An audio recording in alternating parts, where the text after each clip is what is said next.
I just did a video comparing the Oakley SI boots, but I figured I'd take a moment and talk about insoles real quick since I had some of my boots out.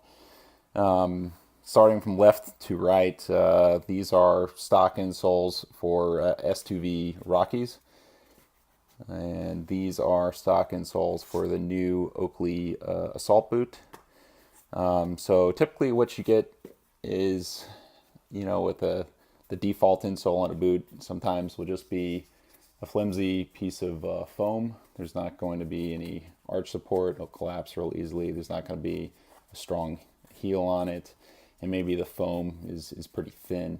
I mean, that can be a good thing in some cases. So if you want to save weight or something, like the foam on this seems like it'll dry really fast for the Oakley. And then for the Rocky, this one's kind of designed to have these little ports in it to aid with the water drainage system that they come with. Most of my Rockies, actually, I'll leave in the stock insole because it is really cushiony.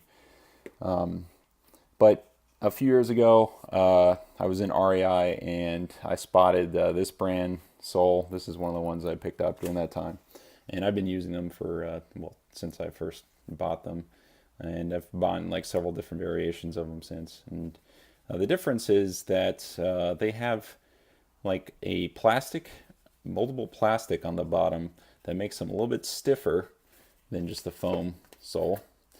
And the strength of it is that you get really solid arch support. And then my favorite part is actually what they do with the heel. The heel, it has a very aggressive cup to it, which actually takes the padding, the natural padding on your heel, the skin, and it compresses it together to just utilize your foot's natural padding, instead of just adding more foam into a insole. So it's that way you can get the padding, but without adding more bulk to the inside of your shoe. And this is one of the newest versions that I just bought this week. So I'm just going to point out the differences between them. So whenever you buy sole brand insoles, they come in different weights or thicknesses.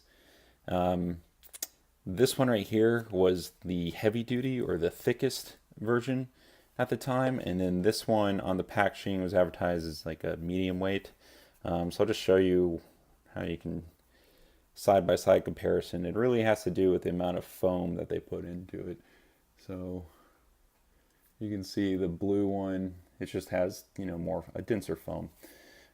Whereas the medium weight, I would probably go with the medium or lightweight for most applications, just because it's a lot easier to get these into more shoes without running out of space and then cramming your foot up towards the top of the boot.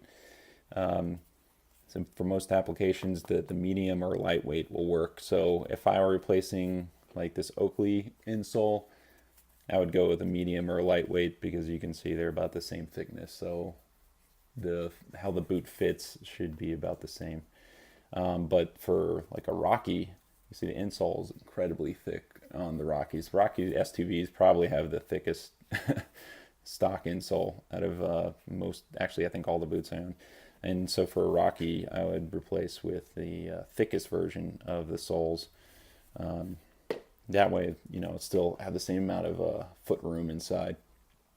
But when I originally bought these ones, they were about $50 something from REI. But this past week, I got these off the shelf for I think around $26. So it seems like the cost is coming down.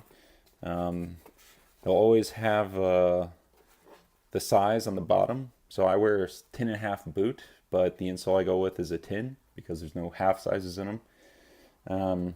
I did notice that this older version had holes in it, and this one doesn't. So I don't know what the reasoning was or why they changed that. I do have the thinnest version as well, and I think I have it in a pair of just casual shoes that actually they're a pair of Vans that had really bad foot support. So I put a pair of like the lightweight soles inside of those, and made them much more usable and comfortable to walk around in. So thanks for watching.